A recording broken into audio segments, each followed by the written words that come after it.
Hi friends, నేను మీ సీతామహాలక్ష్మి. ఈనాటి కథలకి స్వాగతం. ఈరోజు మనం దొరగారి గుర్రం అనే చందమామ కథని చెప్పుకుందాం. మా ఊళ్ళో ఒక దొరగారుండేవారు. మా ఊళ్ళో ఆయన్ను చూస్తే అందరికీ హడల్. ఎత్తుగా, లావుగా ఉంటాడు. పెద్ద పెద్ద గిరిజాల జుత్తు, పెద్ద పెద్ద బుర్ర మీసాలు, చేతిలో ఎల్లప్పుడూ ఒక పెద్ద పొన్నుకర్ర. ఆయన మా ఊరికి మొకాసాదారు. మొకాసాదారు గారికి ఒక గుర్రం ఉండేది. ఆ గుర్రం అంటే ఆయనకు ఎంతో పంచప్రాణాలు. అది చచ్చిపోయిందనే మాట ఎవడైనా ఎప్పుడైనా తన నోట పలికితే వాణ్ణి ఊరి బయట చింత చెట్టు కొమ్మకు కట్టి ఉరి తీయిస్తానని ఆయన శపథం పట్టాడు. ఇలా ఉండగా కొంతకాలానికి ఆ గుర్రం చచ్చిపోయింది. ఆ వార్త మొకాసాదారు గారితో ఎల్లాగూ చెప్పడం, చెప్పకపోతే ఎందుకు చెప్పలేదని ప్రాణం తీస్తాడు. చెప్పినట్లయితే చింత చెట్టు కొమ్మకు కట్టి ఉరి తీస్తాడు. పాలేళ్ళు, జీతగాళ్ళు అంతా ఏమి చేయటానికి తోచక ఆలోచనలో పడ్డారు. వాళ్ళల్లో సుబ్బడని 16 ఏళ్ల కుర్రాడు నే చెప్తానని ముందుకొచ్చాడు. దొరగారికి వార్త చెప్పడానికై వాడు బయలుదేరుతుంటే, ఒరేయ్, నిండు ప్రాణం ఎందుకు తీసుకుంటావురా, ఆగరా అని ఒక ముసలమ్మ కేక వేసింది. కాని వాడు వినిపించుకోలేదు. సుబ్బడు తిన్నగా దొరగారింటికి వెళ్ళాడు. దొరగారు, దండాలయ్యగోరు అని కేక వేస్తే ఆయన బుర్రమీసాలు దువ్వుకుంటూ యువతలికి వచ్చి, ఏరా సుబ్బా, ఇప్పుడొచ్చావు, ఏమిట్రా సంగతులు అని అడిగారు. ఏం లేదు దొరగారు, ఓ పాలి మిమ్మల్ని చూసిపోదామని వచ్చానయ్యగారు అన్నాడు సుబ్బడు. మన గుర్రం బాగా ఉందిరా అని అడిగారు దొరగారు. సక్కగుంది దొరగారు, గుర్రానికి ఏం దొరగారు, కానీ దొరగారు, దానికి కళ్ళుండాయి గాని సూపు లేదు, 4 కాళ్ళుండాయి గాని అయ్యి కదలవు, లచ్చనంగా పడుకొని ఉండాది దొరగారు. మరి ఎలపటి పక్క బురదలో నాంతుండాది, దాపటి పక్క ఎండలో ఎండుతుండాది.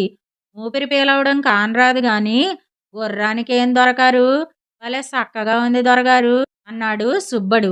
ఇది విని దొరగారు కలవరపడుతూ, ఏంటి, కళ్ళుండాయి గాని సూపు లేదా, కాళ్ళుండాయి గాని కదలడం లేదా, బురదలో పడుకుని నాంతుండాదా, ఎండలో ఎండుతుండాదా, ఊపిరి పీలవడం లేదా, పద పద, గుర్రానికి ఏమైందో చూసొద్దాం పద అన్నారు దొరగారు. సుబ్బడు, దొరగారు కలిసి గుర్రం పడున్న చోటికి వచ్చారు. గుర్రాన్ని చూసి, అయ్యో, మన గుర్రం చచ్చిపోయిందిరా అన్నారు దొరగారు. సచ్చిందని నా నోటితో నేను అనలేదు దొరగారు, తమరే అన్నారు గనక మరి సింతశెట్టు దగ్గరికి ఎప్పుడు పోదాం దొరగారు అని అడిగాడు సుబ్బడు. దొరగారికి హడలు పుట్టుకొచ్చింది. అరే, పొరపాటున నోరు జారిందిరా సుబ్బడు, మరెక్కడా అనకు ఈ మాట అని సుబ్బణ్ణి బతిమాలుకున్నాడు. దానికి కట్టిన కళ్ళెము, జీను, కొదవ సామాను, దాని చర్మము నాకిస్తే నేను మాటా పలుకు లేకుండా ఊరుకుంటాను. లేకపోతేనా అయ్యగోరు, ఈ వార్త ఊరంతా చాటింపేస్తాను అన్నాడు సుబ్బడు. వాడు కోరినవన్నీ వాడికిచ్చి దొరగారు బయటపడ్డారు. ముసలమ్మ ఆశ్చర్యపోయింది. ఊరంతా సంతోషించారు. సుబ్బడికి మాత్రం అందరికంటే ఎక్కువ సంతోషం కలిగింది. ఇదండి దొరగారి గుర్రం అనే చందమామ కథ. ఇప్పుడు మరో కథని కూడా మనం చెప్పుకుందాం. అమాయకుడు అనే చందమామ కథని చెప్పుకుందాం. అనగా అనగా ఒక ఊరిలో పేద దంపతులు ఉండేవారు. వారికి ఒక కుమారుడు. అతనికి పెళ్ళీడు వచ్చింది. కానీ ఆస్తి లేని వాడికి పిల్లను ఎవరిస్తారు? ఎన్నాళ్లకు వాడికి సంబంధాలు రాకపోవటం చూసి పాపం వాళ్లకు ఏమీ తోచింది కాదు. చివరికి వారు ఇంటి పురోహితుణ్ణి ఆశ్రయించి, అయ్యా శాస్త్రులు గారు, మా అబ్బాయిని ఒక ఇంటివానిగా చేయాలి కదా, ఆ పని మా వల్ల కాలేదు. ఇక మాకు మీకంటే వేరే సాయం చేసేవారు కూడా లేరు. కాబట్టి వాడిని మీ చేతుల్లో ఉంచుతున్నాం. వాడిని పాలముంచినా నీట ముంచినా మీదే భారం అన్నారు. సరే, ఒక పేదవానికి పెళ్లి చేసిన పుణ్యం ఆయన దక్కుతుందనే ఉద్దేశంతో పురోహితుడు దీనికి ఒప్పుకున్నాడు. ఆయనకు ఉపకార బుద్ధి ఉంది, మంచితనము ఉంది. కానీ లౌక్యం బొత్తిగా తెలియదు. ఉత్త అమాయకుడు.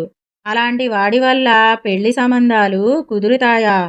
ఆనాటి నుంచి మన పురోహితుడు సంబంధాల కోసం తిరుగుతూనే ఉన్నాడు. ఏ ఊరు పోయినా, ఎవరు కనబడినా అబ్బాయి సంబంధాన్ని గురించి విచారిస్తూనే ఉన్నాడు. ఆఖరికి ఒకరు పిల్లనివ్వటానికి ఒప్పుకున్నారు. అయితే పిల్లవాణ్ణి చూసుకోవాలన్నారు. ఓ బేషుగ్గా వచ్చి చూసుకోండి అని పురోహితుడు చెప్పాడు. పెళ్లికూతురు తండ్రి వాళ్ళు రేపు వస్తారనగా పెళ్ళికొడుకు తల్లికి ఏమీ తోచలేదు. పెళ్ళికొడుక్కి ఒక నగలేదు. తనకు కూడా కట్టుకోవడానికి మంచి చీర లేదు. అప్పుడామె బాగా తెలిసిన వాళ్ళ దగ్గరకు వెళ్ళి కావలసిన బట్టలు, అబ్బాయికి ఒక కమలాల జత, ఎరువు అడిగింది. పెళ్లివారు చూపులకు వస్తున్నారంటే ఎవరు మాత్రం లేదనగలరు? ఇచ్చారు. సరే, తెచ్చిన వాటిలోది తీసి తనొక మంచి చీర కట్టుకుంది. అబ్బాయికి దుస్తులు ముస్తాబు చేసి చెవులకు కమలాల జత పెట్టింది. అనుకున్నట్టుగానే మరునాడు పెళ్లికూతురు తరఫువారు వచ్చారు. మామూలు మర్యాదలైన తర్వాత ఇతనేనా పెళ్ళికొడుకు అని అడిగారు. అవునండి, పెళ్ళికొడుకు ఈ అబ్బాయేను. కానీ చెవులకున్న కమలాల జత మాత్రం ఇతనిది కాదు అని పురోహితుడు నిజం చెప్పేశాడు. ఈ మాట వినగానే పిల్లవాడు పెట్టుకున్నవి ఎరువు కమలాలని పెళ్లికూతురు తండ్రి గ్రహించి, సరే, మా ఇంటి వాళ్లను కనుక్కుని త్వరలోనే ఏ సంగతి కబురు చేస్తామని చెప్పి వెళ్ళిపోయారు. పెళ్లివారి నుంచి ఎన్నాళ్లకు మళ్ళీ కబురు రాకపోయేసరికి ఇదంతా నీ తెలివి తక్కువ వల్లనే జరిగింది. కమలాల జత గురించి నీవు నిజం చెప్పటం వల్లనే ఈ సంబంధం తేలిపోయింది అని నలుగురు పురోహితుణ్ణి నిందించారు. తన తప్పు తెలుసుకుని పురోహితుడు కూడా విచారించాడు. కష్టపడి తిరిగి తిరిగి కొద్ది రోజులకల్లా మన పురోహితుడు మరొక ఊరి నుంచి మరొక సంబంధం తీసుకొచ్చాడు. పూర్వం నిజం చెబితే తంటా వచ్చింది కనుక ఈసారి అబద్ధం చెబితే పెళ్లి కుదురుతుందని ఆయన నిశ్చయించుకుని మునుపటిలాగానే పెళ్లివారు ప్రశ్నించేసరికి పెళ్ళికొడుకు ఇతనేనండి, చెవులకున్న కమలాల జత కూడా ఇతనిదేనండి అని ఆయన చెప్పాడు.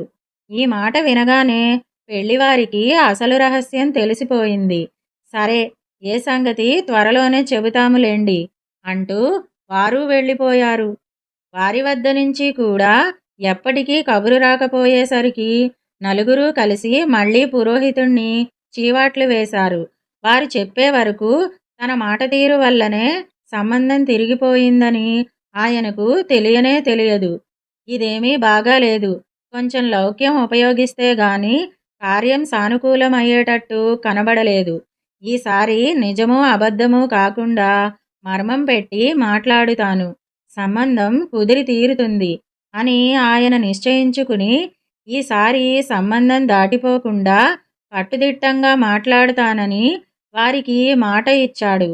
వాళ్ళు చాలా సంతోషించారు.